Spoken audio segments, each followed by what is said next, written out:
This summer, Prime Video takes you back before Legally Blonde, before law school, and into the world of Elle Woods in high school. Set in 1995, this Gemini vegetarian knows exactly who she is until her family moves from Bel Air to Seattle. Packed with iconic fashion, 90s nostalgia, and a throwback soundtrack, Elle proves one thing. Law school was hard. High school was harder. From the world of Legally Blonde, watch Elle, a new original series only on Prime Video. Watch now. This summer, serve up the Cookout Classics, Heinz Ketchup and Kraft Singles. Every good burger needs a layer of perfectly melty cheese and thick, rich ketchup. We all know it's not a cookout without Heinz and Kraft. Je vais vous parler de la journée d'hier, à savoir le 13 janvier. C'était vraiment pas ma journée. Le karma était contre moi et je vais tout vous raconter. C'est Steph de Ponycorn et c'est parti pour un nouveau podcast. Hier, 13 janvier, la journée se passait extrêmement bien. C'était l'anniversaire de mon frère. Jusque-là, tout va bien. Moi, le 13, ça ne m'a jamais porté malheur. Et vous allez voir que ça s'est pas passé vraiment comme prévu hier. Et pourtant, dans mon malheur, entre guillemets, j'ai eu quand même de la chance. Donc le 13, ça continue de me porter chance. Bon, la journée d'hier, elle était tout à fait classique. J'ai monté mes vidéos. J'ai emmené mon petit chien faire son vaccin, son premier vaccin, parce que je ne l'ai jamais vacciné. Et vu qu'on doit voyager à l'étranger avec lui, je voulais lui créer un passeport et donc il fallait le vacciner. Donc c'était son premier vaccin. J'y vais, tout se passe bien.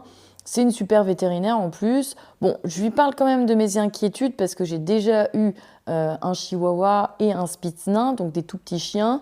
Et mon premier chihuahua, en fait, il avait déjà fait une réaction allergique au vaccin. Donc je savais un petit peu comment ça se passait et il avait fait une syncope, c'était une catastrophe. Donc j'en parle à la véto, elle me dit « Oui, c'est vrai que ça peut arriver, mais c'est assez rare. En plus, en général, ils ont mal quand on fait le vaccin. Votre chien, il n'a pas eu mal, il n'y a pas de raison de vous inquiéter. » Bon, elle me dit « Vous allez peut-être avoir des vomissements, de la fièvre, il va peut-être être fatigué, tout ça c'est normal. Par contre, si vous voyez qu'il gonfle comme un hippopotame, là, c'est pas normal, vous revenez, vous, à la clinique et puis on lui fera un antihistaminique et puis tout ira bien, quoi, un anti-allergique. » Je dis « Bon, ok, voilà, tout va bien. » Mon chien, dans les heures qui suivent, ça se passe super bien. Tout va bien. Je me dis, enfin, mon chihuahua n'a pas fait de réaction allergique. Je peux dormir sur mes deux oreilles. Je peux aller au sport même. Donc, je décide d'aller au sport. Je fais ma petite séance de sport. C'est la dernière séance d'un de nos coachs, Damien. Et j'arrive un petit peu à la bourre. Pour changer, je fais pas une séance de crossfit parce que lui, c'est plus un coach de fitness.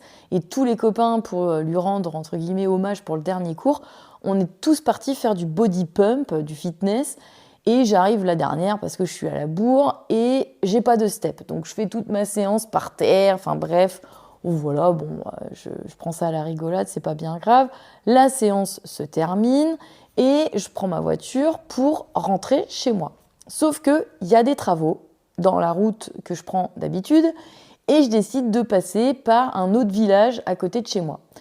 Et à chaque fois que je sors du sport, je suis un peu dans la lune parce que je suis sous hypo, on se dépense beaucoup en crossfit, en fitness, c'est assez, j'ai des efforts intenses, des efforts violents.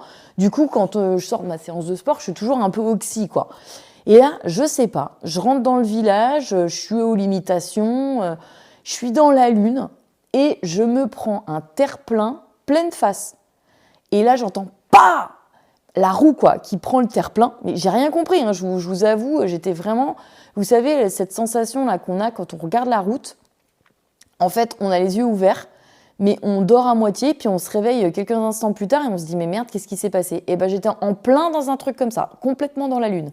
Donc forcément, quand je me suis pris le terre-plein, ça m'a réveillée. Je me dis « Mais merde, qu'est-ce que j'ai fait ?» tout ça. Je me gare sur le trottoir d'à côté et j'entends ma roue qui fait pshhh et je dis merde, j'ai crevé. Donc je me gare un petit peu plus loin en sécurité, pas sur le bord de la route. Je me dis mais quelle merde, mon chéri Flo, il bosse jusqu'à 23h, il est 20h et là je me dis je sors de mon cours de sport, j'ai personne à qui demander de me ramener, quoi. Ma famille habite pas du tout dans le coin. Et il y a que mes copines de CrossFit qui peuvent m'aider, qui habitent pas trop loin. Par chance, j'ai ma pote Roro qui habite juste à côté de chez moi, mais qui n'était pas au cours de CrossFit ce soir, enfin ni au cours de fitness d'ailleurs. Et elle était restée avec sa fille, enfin bref.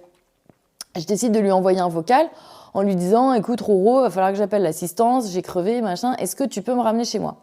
Et là, je vois pas de réponse. J'appelle l'assistance me dit « Oui, il va y avoir un dépanneur qui arrive dans 45 minutes, ne vous inquiétez pas, patati, patata. » Bon, ok. Sauf que le mec que j'ai de l'assistance ne me précise pas que j'ai droit à un taxi en fait.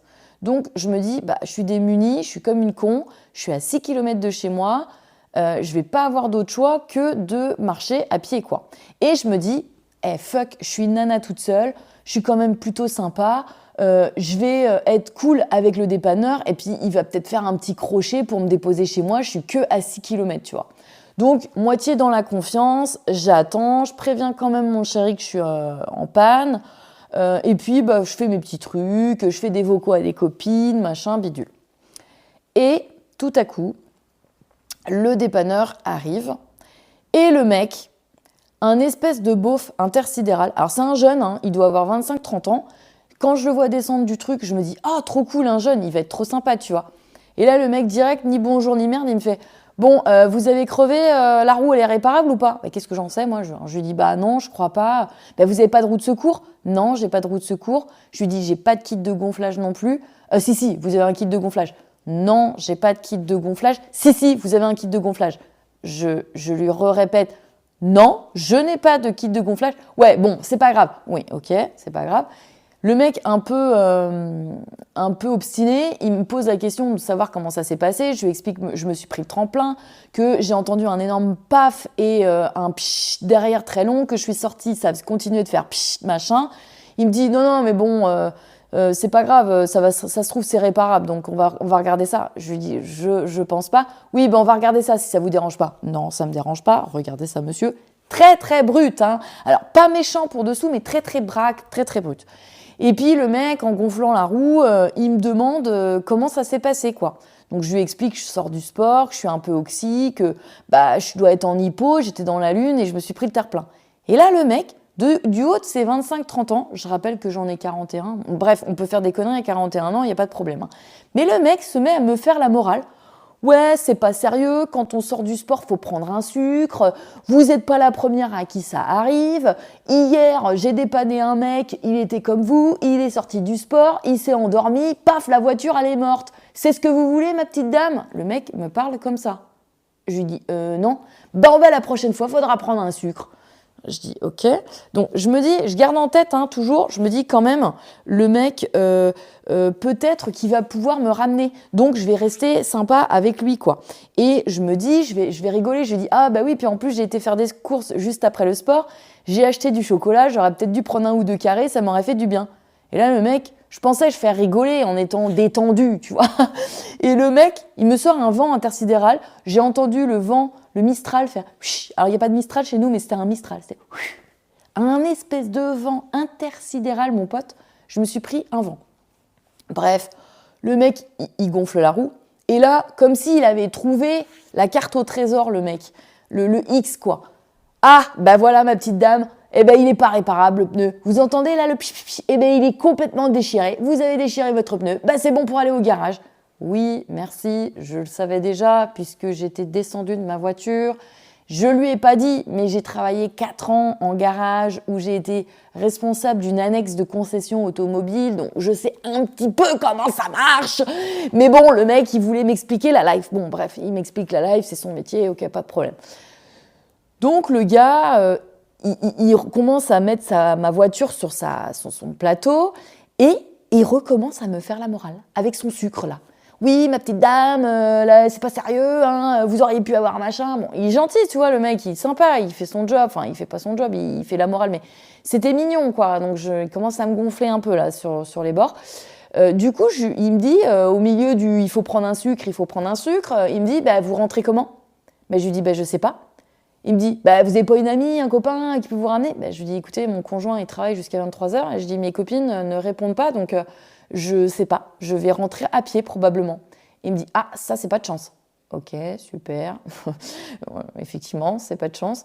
Alors, je lui dis, sinon, je peux peut-être appeler l'assistance, je vais peut-être avoir un taxi. Bah ouais, peut-être que vous allez avoir un taxi, mais vous allez attendre, hein, parce qu'en général, l'assistance, on attend longtemps, hein, le taxi. Je me dis, putain, si jamais j'attends 1 heure, le temps de marcher, en fait, je serais rentrée chez moi avant que le taxi arrive, tu vois. Sauf qu'en fait, 6 km pour moi, vraiment, c'est rien, parce que j'ai l'habitude de marcher, de courir. J'avais même pensé dans ma tête y aller en courant. Comme ça, j'aurais mis 40 minutes quoi, pour rentrer. Sauf que, en fait, la route, les 6 km qu'il y avait à faire, il y avait à peu près 5 km complètement dans le noir, dans une route de campagne où il n'y avait absolument pas de trottoir, hyper dangereuse, que je prends très rarement puisque les voitures roulent en plein milieu de cette route et à chaque fois, tu manques limite de te taper un rétro quand tu croises une voiture. Je me suis dit, il fait nuit noire, je vais me faire faucher avec le bol que j'ai aujourd'hui. Je vais me faire tuer, quoi. Donc, j'étais pas sereine. J'avais pas envie de rentrer à pied chez moi, quoi. Et là, le gars, je lui dis, écoutez, vous êtes d'où comme société d'épanage? Et il me dit, le Château d'Olonne. C'est vraiment pas loin de chez moi. Et en plus, il pouvait passer par chez moi pour rentrer au Château d'Olonne, quoi. Ça faisait un tout petit détour, certes, de de 5-6 km. Même pas. Et du coup, il aurait rattrapé la route plus loin. Enfin, vraiment, c'était vraiment pas grand-chose. Donc, j'avais espoir qu'ils disent oui. Vous savez ce qu'il me répond, le mec? Il me dit, oui, Château d'Olonne. Donc, je lui dis, est-ce que vous pouvez par hasard faire un crochet et me ramener chez moi? Ah non, certainement pas. Ok. Il me dit, non, moi, j'ai pas que ça à faire. Hein. Je vais rentrer au Château d'Olonne. Là, je prends la 2x2, je rentre au château. Puis après, moi, j'habite à Machecoul. Hein. Donc après, je rentre à Machecoul. Ok, d'accord, monsieur, pas de problème. Mais je dis, vous êtes sûr? Vous pouvez vraiment pas faire un petit crochet? Ah non, et puis de toute façon, moi je prends pas les gens. Hein. Vous avez une assistance? Vous vous débrouillez. Ok, merci. Donc là, ça m'a gonflé sévère. Je lui ai dit merci, bonne soirée, et je me suis cassée. Et en partant, je lui dis bonne soirée, hein, merci, au revoir. Et je commence à marcher. Et en marchant, j'entends le gars qui me répète ouais, mais fallait prendre un sucre. Hein. Si vous aviez pris un sucre, ça serait pas arrivé. Oh putain, je me suis dit, je vais me le faire, lui. Je vais me le faire. J'ai pas répondu. Je me suis dit, ça sert à rien de s'énerver. Le monsieur, il a envie de bien faire, il a envie de faire sa morale. Il a 25-30 ans, il est plus vieux que son grand-père. Il a plus vécu que son grand-père, faut le laisser faire. Tu vois, je me suis dit, le mec, un jour, peut-être que ça lui arrivera. Il se dira, merde, j'ai été con. Peut-être qu'il sera dans une situation similaire. Et le karma fera son affaire. C'est ce que je me suis dit. Donc, je me casse. Et là, je me dis, comment je vais faire? Il va falloir que je rentre à pied. Donc, ma copine Roro, elle répondait pas. Bon, en même temps, à 20h, elle a des gamins, enfin, elle est occupée, quoi. Du coup, on a un groupe de potes de CrossFit. Je me dis, allez, je vais faire un appel à l'aide sur le groupe de CrossFit. Et là, les gars, vous n'imaginez même pas, en même pas 1 minute top chrono, j'ai déjà 2 potes qui me disent, non, mais Steph, on va venir te chercher, pas de problème, nanana. Entre-temps, j'avais ma copine Roro qui m'avait appelé. Et entre-temps, j'avais ma pote Lulu à qui j'avais fait des vocaux en attendant le dépanneur en lui disant « Putain, heureusement que tu me fais des vocaux parce que c'est cool. Comme ça, je peux passer le temps. » Qui m'avait envoyé un message. Elle me dit « Non, mais attends, j'étais chez mes parents, je fais un crochet, je viens te chercher, je te ramène chez toi, pas de problème. » Enfin bref, des amis en or, les gars, des amis en or. Donc, me voilà avec 3 propositions pour me ramener chez moi. Ma copine Roro habitant à 2 km exact de chez moi. Je dis à Roro, vas-y, viens me chercher. Et je dis à mes autres potes, non, c'est pas la peine, merci, vous êtes trop mignons les copains et tout et tout. Donc Roro, ma petite Roro, qui s'apprêtait à prendre sa douche juste avant que je lui envoie mon cri de détresse, s'est rhabillée pour venir me chercher. Elle me dépose chez moi. J'arrive, je me dis, ouf, enfin, la soirée est finie. Je me dis, demain matin, il va falloir que j'appelle tous les garages pour trouver quelqu'un qui me change ma roue. Je commence à être dans la lune. Et j'en oublie un petit peu de checker mon chien qui avait eu un vaccin quelques heures plus tôt, rappelez-vous. Je lui donne à manger sans vraiment trop le regarder. Je vois qu'il est en forme, il me fait la fête, patati patata. Je lui fais faire un petit pissou machinalement, je me fais ma soupe. J'étais complètement en hypo, je vous rappelle. Et il était 21h, j'avais la dalle intersidérale et j'étais complètement surtout à côté de la plaque parce que j'étais en hypo. Et du coup, je regarde pas du tout mon chien alors que c'est pas du tout mon habitude. En général, je passe un petit temps à lui faire des caresses, à lui parler, lui dire qu'il a un beau joujou parce qu'il me ramène toujours son meilleur joujou pour me faire la fête. Et là, je le calcule même pas, le pauvre. Je le calcule même pas. Et vous allez comprendre pourquoi c'est très important.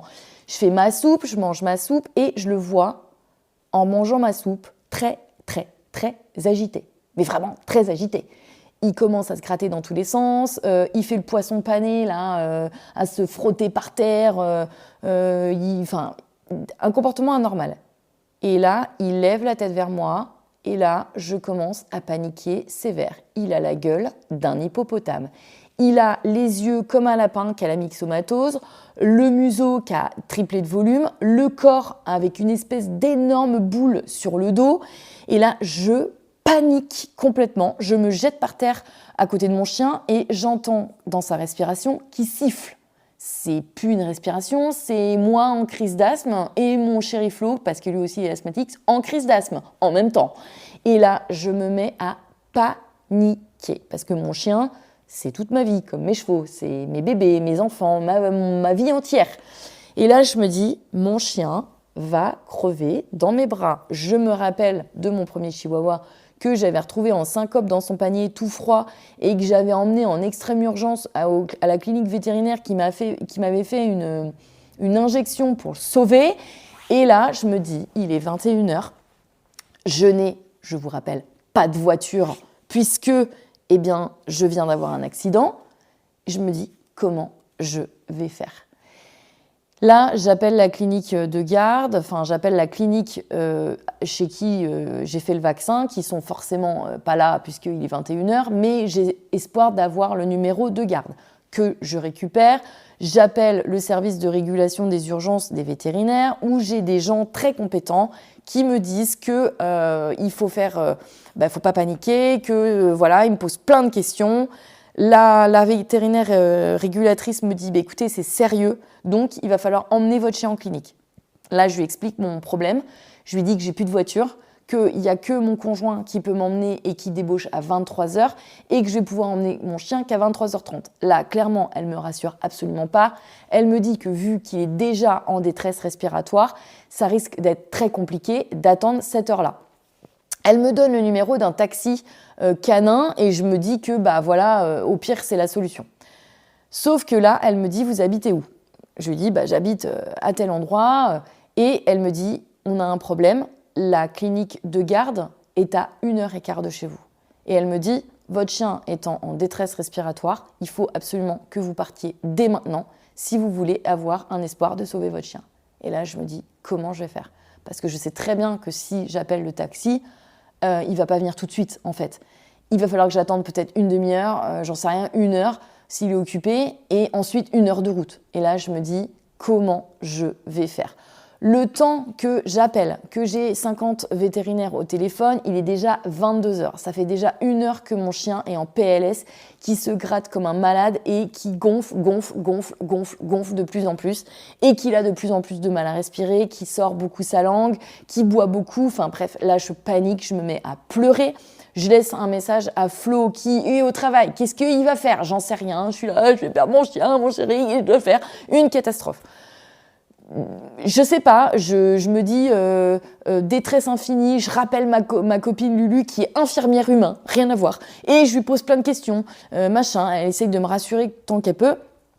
Et en fait, j'ai un espèce de déclic, puisque j'ai les vétérinaires de la clinique qui est à 1h15 de chez moi, qui sont absolument odieux. La personne que j'ai, la dame, la docteure vétérinaire que j'ai au téléphone, qui est de la clinique, je vais balancer, qui est de la clinique Vétocéane de Vertou, qui me dit clairement, est-ce que vous avez les moyens, elle me dit même pas ça, elle me dit, ça coûte 150 € de prendre en charge votre chien, est-ce que vous avez de quoi payer ? Si c'est oui, on vous prend en charge, si c'est non, vous venez pas. Alors, sur le principe, je trouve ça normal, hein. Si je pense qu'ils doivent avoir des impayés dans tous les bords, je trouve ça entièrement normal. Mais à quelle heure tu dis ça à quelqu'un qui t'appelle avec son chien en détresse respiratoire, qui est en train de crever, la meuf, elle te dit même pas, elle te demande même pas comment va ton chien, si tu peux t'en sortir, nanana, non, si tu peux venir tout de suite. Non, elle te dit, est-ce que tu as les moyens de payer ? Oui, non, oui, bon, alors on va vous prendre au sérieux du coup et on va voir un petit peu. Bref, moi je suis un peu dans l'émotion là quand j'en parle. Peut-être que vous allez réagir à ce podcast en disant non, écoute Steph, c'est totalement normal qu'elle te demande ça. Je trouve ça normal. Bien sûr, 150 €, c'est pas rien pour une prise en charge d'urgence. Et il y a probablement des gens qui disent oui, et puis qui payent pas. Moi, c'est pas le cas. J'ai les moyens de payer. Je gagne bien ma vie et mes animaux, j'ai de l'argent de côté au cas où il se passe quelque chose. Rappelez-vous, pour ceux qui ont écouté le podcast de Paloma, ça m'a servi de leçon. Et depuis l'histoire de Paloma où j'ai perdu ma jument d'une colique et j'avais pas une thune, aujourd'hui, j'ai les moyens de payer les problèmes de santé de mes animaux, qu'ils soient chevaux, chiens ou chats. Donc, j'ai les moyens et je lui dis, mais bien sûr, j'ai les moyens. Je dis, mais je vais pas laisser mourir mon chien de toute façon, donc je vais vous les payer les 150 €. Je suis limite odieuse au téléphone parce qu'elle me gonfle. Donc, elle me dit, déjà, quand je lui explique que mon conjoint peut arriver qu'à 23 h, elle me coupe la parole en me disant, mais si vous voulez pas sauver votre chien, en fait, c'est votre problème. Moi, je vous dis de venir maintenant, vous pouvez pas, tant pis pour vous. Elle me parle comme ça, la nana. Elle me parle comme ça, les gars. Et là, je pète un câble au téléphone. Je lui dis, mais je vous dis que je viens d'avoir un accident de la route, que j'ai que 2 moyens qui s'offrent à moi. Soit attendre mon conjoint qui arrive dans une demi-heure, puisque le temps que j'ai 50 vétérinaires au téléphone, il s'est passé 1h30, les gars. Donc, il me reste plus qu'une demi-heure à attendre que Flo débauche à 23 h pour arriver vers 23 h 30 à la maison. Donc, je lui dis, j'ai 2 solutions. Soit j'appelle un taxi qui peut-être va venir que dans 1 heure, soit j'attends mon conjoint dans une demi-heure. Je lui dis, je suis en train de vous expliquer ma situation. Vous me laissez même pas parler, vous me coupez la parole. Bien sûr que je veux sauver mon chien. Je commence à m'énerver, tu vois. Donc la nana, elle finit par comprendre que je m'énerve, donc elle se calme un petit peu. Elle me dit, ok, vous pouvez être là à quelle heure? Je lui dis, minuit et demi. Ok, on va essayer de vous prendre. Je lui dis, mais essayez. Je lui dis, ça veut dire quoi? Ça veut dire que je vais me taper 1h15 de route, que vous allez me dire quand j'arrive, on peut pas vous prendre et que je vais devoir repartir. Je lui dis, mais dites-moi en fait si vous pouvez pas prendre mon chien, je vais me débrouiller autrement. Elle me dit, non, c'est pas ça. C'est que si vous venez à cette heure-là, on sait pas à quelle heure on pourra vous prendre. Et puis peut-être que vous allez attendre longtemps. Mais je lui dis, mais mon chien, il est en détresse respiratoire. Elle me dit, vous passerez quand on aura le temps de vous prendre. Ok, d'accord, pas de problème. Là, je comprends, puisque j'ai été auxiliaire vétérinaire. Je sais que mon chien, il a du mal à respirer et je comprends qu'en fait, une demi-heure, 3/4 d'heure d'attente de mon chéri, plus 1h15 de route, il est en détresse respiratoire depuis à peu près 1h30. Clairement, je pense il va mourir là. En fait, je me dis, mon chien va mourir dans mes bras. Je panique énormément, je pleure énormément et du coup, mon chien, il a, pareil, un espèce de coup d'adrénaline et son cardio qui s'emballe. Or, ça favorise l'inflammation et l'œdème, chose que je sais de base, mais que j'oublie complètement dans la panique. Oui, alors moi, il faut savoir, j'étais auxiliaire véto, j'ai des connaissances, tout ce que vous voulez, je suis masseuse équine, tout ce que vous voulez. Par contre, quand il s'agit de mes animaux, toutes les connaissances que j'ai acquises au cours de ma vie et de mon expérience s'envolent. À tel point que quand ma jument Mimi a fait une colique, puisque ça lui est déjà arrivé, j'ai piqué pas du tout au bon endroit, les gars. Alors que j'étais auxiliaire véto, je sais faire ça par cœur et j'ai piqué limite dans la cervicale basse. J'ai failli la rendre moitié broc. Bref, c'est petit aparté. Donc là, je perds mes moyens avec Burrito. Je ne sais plus ce qu'il faut que je fasse. Et le seul truc qui me vient à l'esprit, donc la vétérinaire raccroche comme ça, elle me donne même pas de truc à faire. Je lui dis, qu'est-ce que je peux faire en attendant? Elle me dit, vous dépêchez de venir. Une vraie connasse, les gars. Une vraie connasse. Donc bref, je me dis, ok, me dépêcher de venir. De toute façon, j'ai pas le choix. Là, je me décide de prendre mon chien dans les bras, de me calmer. Et je ne sais pas pourquoi en ce moment, j'ai une lubie avec ChatGPT. C'est mon assistant personnel pour tout. Et je me dis, je vais demander à ChatGPT, qu'est-ce qu'il faut que je fasse avec mon chien? Et ChatGPT me donne des trucs à faire, étape par étape. Et ça me rassure. Étape 1, empêcher son chien de se gratter. Étape 2, le calmer, puisque l'excitation et l'inquiétude, le stress favorisent l'inflammation. Étape 3, poser une compresse ou le mettre dans une serviette un peu humide qui peut abaisser l'inflammation. Je fais les 2 premières étapes. Je décide de me calmer, de prendre mon chien sur moi et de l'empêcher de se gratter en lui parlant. Je fais ça pendant 3/4 d'heure. Pendant 3/4 d'heure. En même temps, je suis avec Lulu, ma copine infirmière, qui me donne des infos comme pour les humains. Elle me rassure. Elle me dit, écoute, je vois l'œdème qui régresse, ça dégonfle, mais quasi à vue d'œil, en 3/4 d'heure. Et je vois mon chien qui de nouveau arrive à respirer, le cardio se calme, et il commence au début, il se gratte beaucoup, mais je mets ma main, je l'empêche, je lui parle, je lui dis papa va rentrer, nanana, je raconte ma life, je lui dis maman est là, non, des trucs débiles, mais ça le calme, je le caresse beaucoup, il adore les caresses, donc je le caresse énormément, je le calme beaucoup. Et en fait, au bout de 3 quarts d'heure, il arrête de se gratter et le chien, épuisé, il s'endort. Donc ma copine Lulu, elle me dit, écoute, ça peut être une chute de tension, essaye de le réveiller. J'essaye de le réveiller, il remue un peu la queue, il se réveille, hop, il se rendort, tranquille. Je lui fais un film et tout, enfin je lui fais une vidéo, je lui explique, elle me dit, écoute, ça a l'air stable, je sais pas si c'est comme les humains, mais bon, ça a l'air stable et tout ça. Elle me dit, rappelle quand même la clinique vétérinaire au cas où. Je la rappelle, j'ai la vétérinaire de la Régule, pas la vétérinaire de Vertou qui est conne, la nana de la Régule qui est super. Elle me dit, bon, apparemment la crise est passée. Elle me dit, vous avez de la chance. Et normalement, quand c'est une crise de vaccin, vous n'en avez pas 2. Il n'y en a qu'une qui se passe et après, c'est bon, vous êtes tranquille. Elle me dit, par contre, je laisse votre dossier ouvert, vous surveillez votre chien toute la nuit. Elle me dit, vous ne le laissez pas seul de la nuit. Et s'il y a un problème, vous vous dépêchez de venir. Elle me dit, clairement, si jamais il y a un problème et qu'il y a une autre crise qui est plus forte, elle me dit, en 1h15 de route, malheureusement, vous ne sauverez pas votre chien. Donc elle me dit, on croise les doigts de toutes nos forces, vous avec, et vous ne le lâchez pas d'une semelle cette nuit, et vous le surveillez. Et il faut espérer qu'il passe la nuit pour que jusqu'à demain matin, 8h30, vous puissiez aller, au cas où il refasse une crise, dans la clinique qui est juste à côté de chez vous. Et là, je me dis, ok. Mon chéri qui m'appelle en détresse de la débauche. Mais est-ce que ça va? Est-ce que Burrito va bien? C'est pareil, c'est l'amour de sa vie, hein, c'est son enfant. Hein. Je lui dis oui, c'est bon, nanani, nanana. Flippé de ouf. Il me voit en arrivant épuisé parce que complètement sous stress, j'ai pleuré pendant 1h30, j'ai été paniquée, j'ai pas débandé entre guillemets de tout le moment où je l'ai caressé pour pas qu'il se gratte. Et là, il me dit, bon, écoute, moi, je suis trop énervée, je viens de débaucher, il faut que je mange, je vais me regarder un petit film, je vais surveiller Burrito, et toi, tu vas aller dormir, et quand j'irai me coucher, je prendrai Burrito et je le mettrai à côté de toi. Et il me dit, comme ça, il va dormir avec nous, entre nous deux, comme ça, on aura un œil sur lui toute la nuit. Flo, mon chéri, il va veiller Burrito jusqu'à 3h du mat'. Parce qu'il a peur, en fait, qu'il refasse une crise.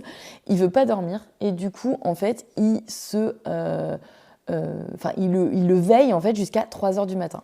Quand il rentre dans la chambre à 3h du mat', forcément, ça me réveille. Je sais qu'il va déposer notre chien au milieu de nous. Et là, la mère poule en éveil, impossible de dormir.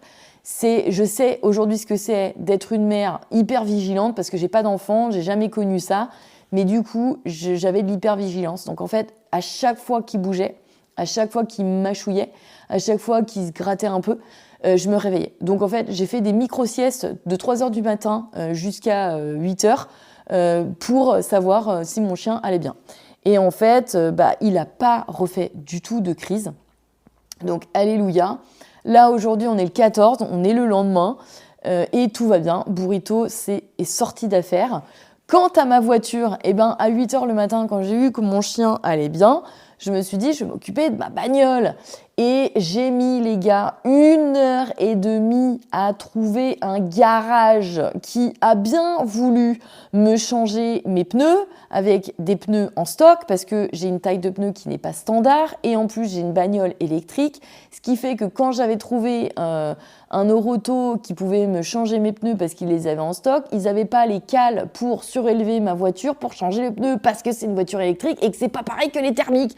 Donc les gars, je vous assure qu'on est le 14 janvier, il est 17h30, je n'en peux plus. Alors quand vous écouterez ce podcast, forcément on ne sera pas le 14 janvier, mais la journée a tellement été éreintante que je peux vous dire que là je vais manger et après je vais aller me coucher. Et j'en ai rien à secouer s'il est 19h, mais je vais aller dormir puisque dans mon malheur, vous l'aurez compris, le 13, ça me porte chance, puisque mon chien s'en est sorti par miracle d'une crise, d'un choc anaphylactique œdémateux plus respiratoire. On ne sait pas pourquoi. Il s'en est sorti par miracle, sans aucun médicament, juste avec de l'amour et du calme. Et ma bagnole, j'ai réussi à la récupérer moins de 24 heures après le choc. Donc, je ne suis pas à pied. J'ai pu aller travailler, tourner aujourd'hui. Et ça, tant mieux, puisque j'étais trop à la bourre dans mes vidéos. Et en plus, demain, j'ai des massages de chevaux. Donc, autant vous dire que petite journée un peu relou. Heureusement, accident sans gravité, mon chien va bien, tout se finit bien, le karma est quand même de mon côté et je peux vous assurer quand même que j'ai une bonne étoile parce que j'ai toujours des emmerdes comme ça, mais ça se termine toujours bien. Donc c'était Steph de Ponycorn, on se retrouve pour un prochain podcast le mardi à 22h et le vendredi à 22h. Salut!